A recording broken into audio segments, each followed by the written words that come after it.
So my name is Ross. I'm an environmental scientist at Hydrobiology. I've worked with open source programs since uni, so it's been about 8 years now, and I've been using them pretty much every day. Mostly R and QGIS, but a few other things such as WebODM now. So we looked at producing nearshore benthic habitat maps using drone surveys as the primary method of data capture. Normally it's a pretty intensive survey for a benthic community habitat survey, so they're pretty critical in Western Australia. If anyone's done any work for government, environmental impact assessments, things like that, you'll know that your baseline data set for habitat is very, very important. So it typically involves a number of different tools and equipment. So we've got sonar here, we've got a nice image of a dolphin from our Toad video. That's a drop camera going down. There's me playing around with the GoPro that doesn't want to work half the time. Whole bunch of cables running off boats. So it can get pretty intense, and for some areas, you know, it can take a week and you actually don't get that great of spatial coverage. So we wanted to do some work for an undisclosed client to provide a preliminary map for them to make some decisions in a coastal zone in WA.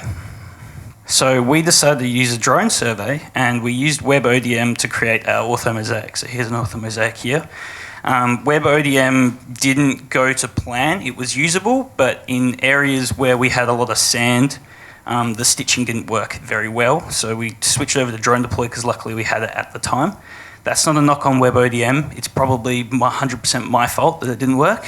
Didn't have the right settings, so that was unfortunate. But drone deploy did do a decent job, so we were able to go and create our map. And then we threw our Orthomosaics into a QGIS plugin called SCP.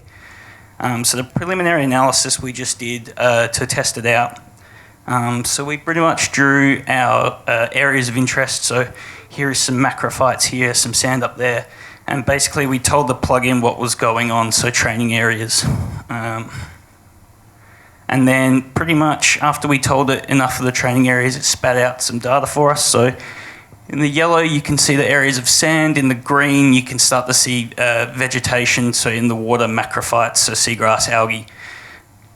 So for basic analysis, this model actually worked really, really well, and was a hell of a lot better than doing a week in a boat and then drawing polygons for a week afterwards and reviewing, hours and hours of Toad video and images. So it worked pretty quickly. It worked very well. It was actually very well done. So the future of it for us is to improve our use of WebODM so we can get really, really good data out of it, and then also to utilise multispectral drone imagery, because this was just done with a typical RGB camera.